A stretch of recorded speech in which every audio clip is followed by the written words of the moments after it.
Pretty much all the theaters in town in Madison now, they're starting to offer a lot more stuff. Come early and get a hamburger, stay late and have a beer or something like that. They've made that like a major part of their business model now.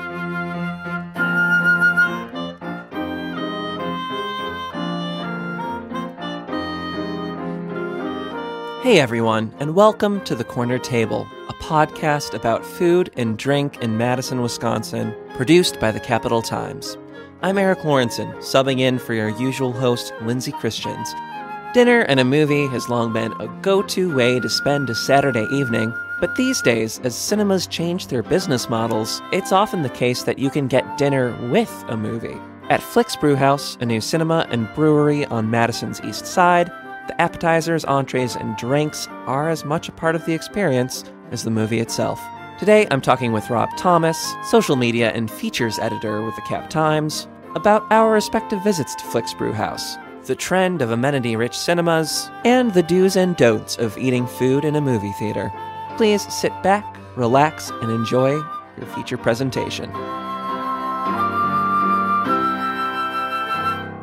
Hey, Rob, how's it going? Good, Eric. How are you? I am great. I am excited to talk all about Flix Brewhouse, the new, what do they call it? A cinema brew house? Cinema/brew pub. Yeah. Allegedly the country's only combo movie theater and working brew pub. Well, before we dive too much into Flix, I was curious, what do you usually go for when you go to the theater? Do you have a snack of choice, a bev of choice? It depends. I mean, you can't go wrong with your traditional popcorn and Coke. And that's certainly the go-to. Like some people swear by the really bad nachos with the cheese sauce. Yeah, like the ballpark sort of exactly, nachos. Right. Yeah. Like some people love that. Or like a hot dog at a movie. Oh, look of disgust on your come face. on. The idea of a hot dog. That's a war crime. But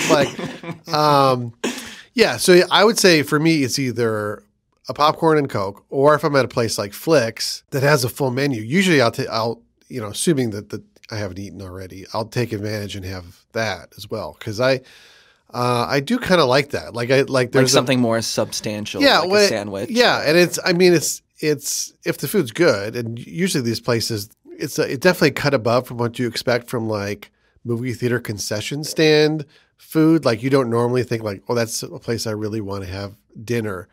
But they've made that like a major part of their business model now as they're competing with Netflix and everything else that people are doing, is to not just go see a movie, but like come early and get a hamburger, stay late and have a beer or something like that. And so yeah, pretty much all the theaters in town in Madison now, like even New Vision has like a bar out front called McGuffin's where you can get a really expensive cocktail before the movie.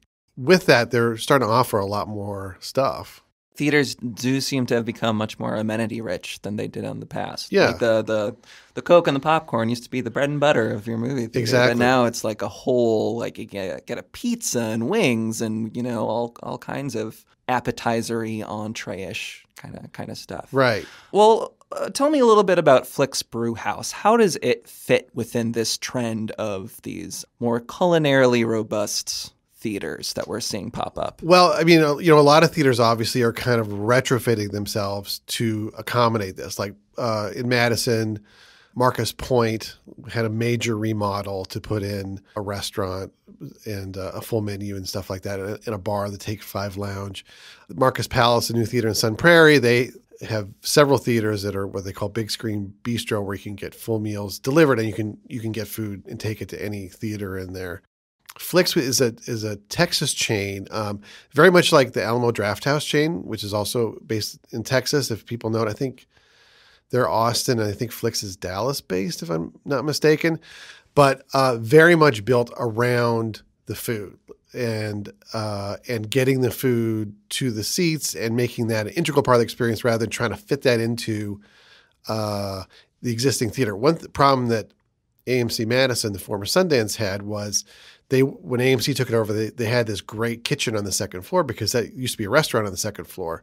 So they wanted to have a full menu with all this, like they had sushi, all kinds of stuff that you don't think of in movie theaters.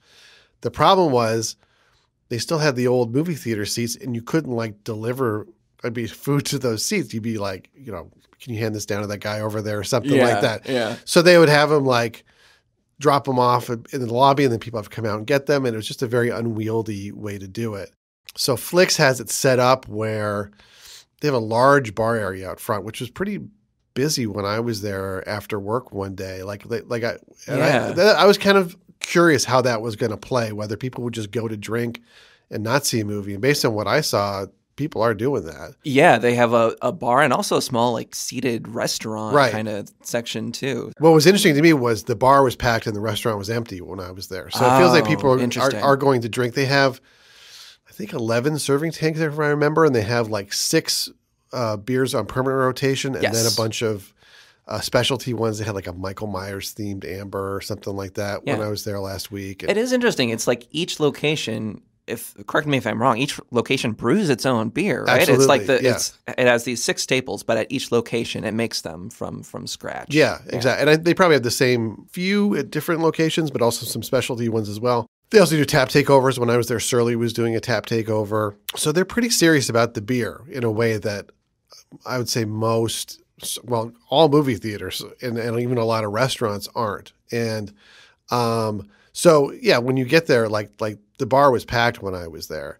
And so the way it works at Flix, the process is they usually want you to get there within like 15 to 30 minutes before the movie starts. And to kind of entice you to that, they have this, what they call the PreShow, playing. Normally, you go to a movie theater, it's a bunch of ads for cars and weight loss and stuff like that. Trivia questions, maybe. Yeah, which are often pretty easy. It's almost like they're trying to promote the film rather than genuinely tease your brain.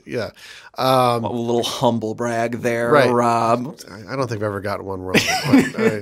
And they got this idea from Alamo Drafthouse as well, which is, I think, more imaginative than what I've seen at Flix, which is like showing clips from like similar movies. So like when I saw Mission Impossible they were showing clips from the other movies. Or you and I saw Bad Times at the El Royale, which is set in Tahoe, I believe. So there was like Fear and Loathing in Las Vegas. I think Identity was this movie where also these characters come to a hotel and it's a similar sort of thing.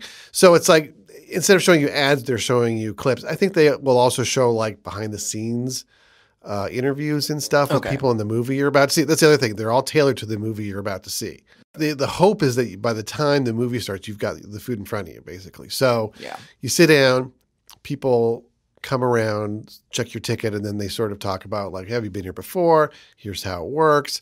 You can either order food, as you would from a waiter there, or they have these notepads with menus. You can, check off which beer you want, write down what you want, and then hit a little call button like on a plane, and then they'll just come by and grab it and then fill your order. So, I mean, it was pretty fast. Like when I was there, I think I got there I ordered 15 minutes of beer and some tacos, and they got there just as the lights were going down for the movie. The one problem I've always had with eating in the movies is, of course, you're sitting in a darkened theater, which is not conducive to eating. And that's especially true with these new recliner seats like they have at Marcus, because it's like either you're sitting up and it's sort of, you're kind of hunched over, or you're like stretched back and it feels weird. You're sort of basically in a horizontal position with food on your belly. It's not, unless you're being fanned with like a palm frond and being fed grapes like some sort of Roman emperor. It's really not going to work. No, not an ideal date night situation. No. The first thing you do is brush off all the lettuce when you get up.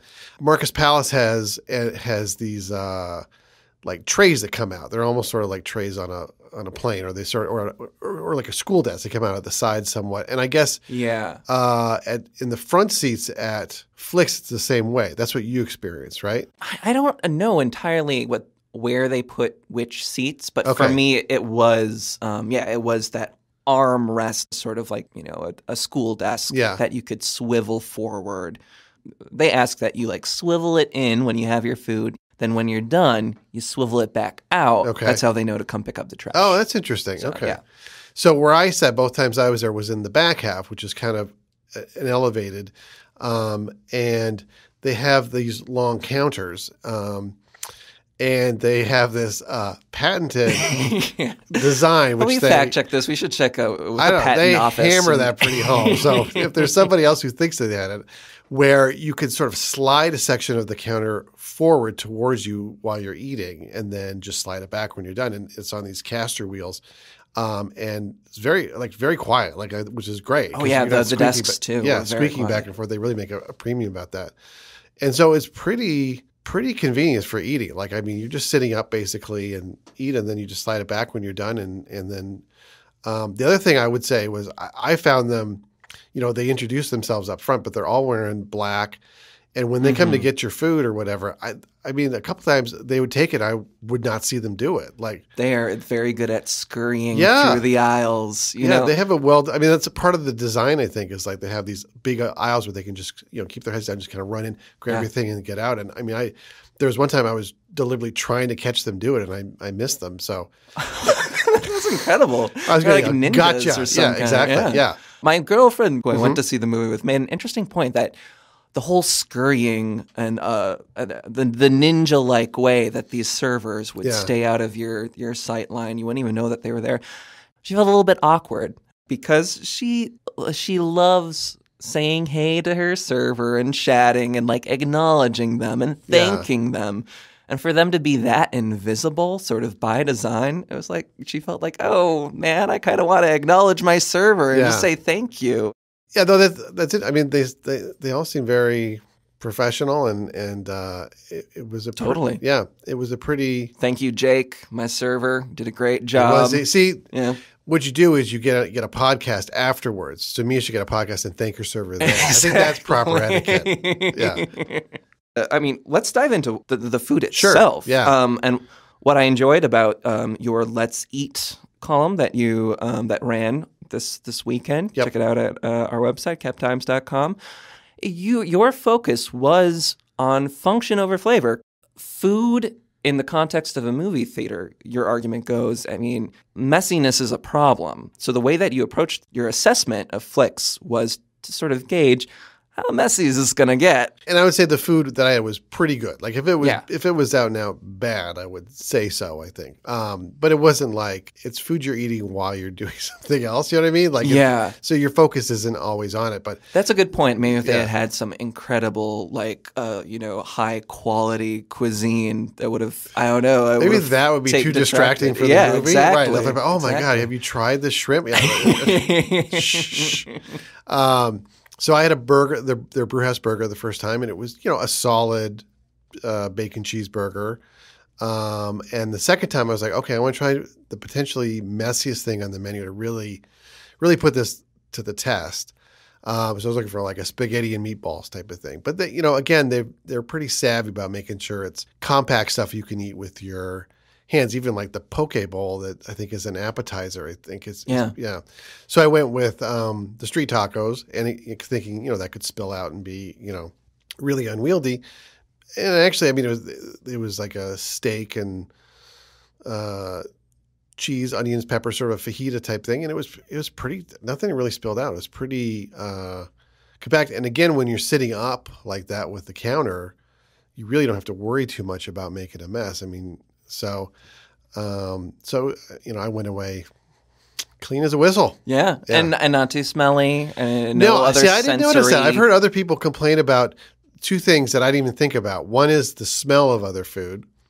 The other is the sound of other people chewing, which I can understand would drive people crazy. Yeah. But also that's true of any theater, right? You hear the crunch of popcorn more than you would hear someone chowing down on a burger, right, I would imagine. Right, yeah. And I didn't hear anybody around me really going to town on whatever they were eating. So I suppose if it's somebody who lacks social grace, whether eating popcorn or nachos, it's going to be an issue. Yeah. And there is actually on those little notepads where you order your food from at the very bottom, there is a little checkbox you can tick off if there's a disruptive neighbor that you've become aware of. You can tattle on your... Yeah, and that's the whole... one of the things they got from Alamo, I think, is they're very supposedly rigorous about no talking, no texting during movies.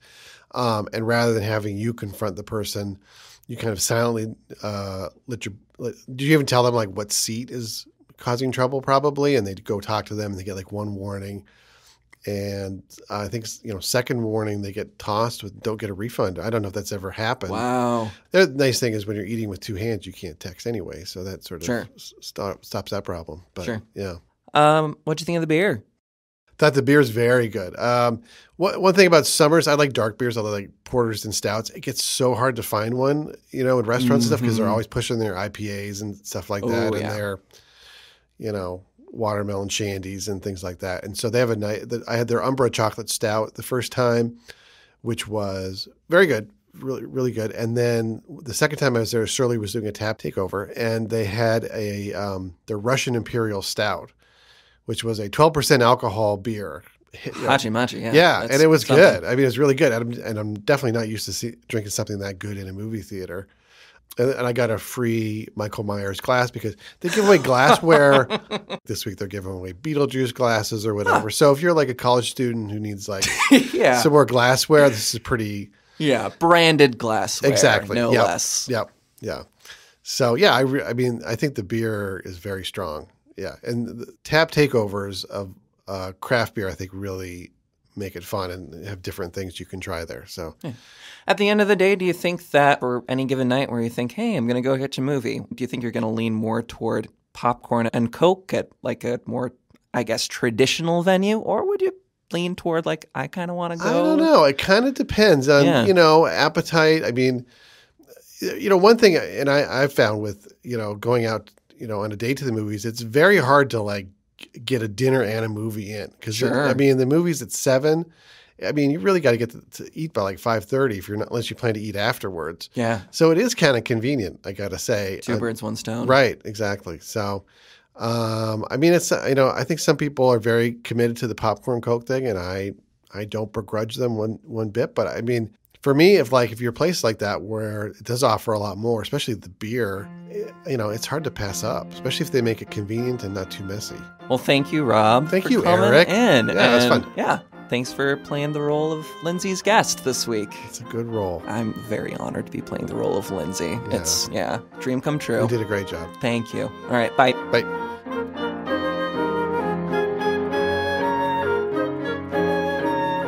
This has been The Corner Table, a show about food and drink in Madison, Wisconsin, produced by the Capital Times. The music for the show was composed by Patrick Christians. You can find more stories about food in Madison, including Rob's write-up on his visit to Flix Brewhouse at captimes.com. Be sure to check out the Corner Table Facebook page as well. You can find the Corner Table and the other podcasts that the Cap Times puts out, including The Mad Splainers and Wedge Issues, on iTunes or anywhere else you find podcasts. I'm Eric Lawrenson. Lindsay Christians will be back with new episodes very soon. Thanks for listening.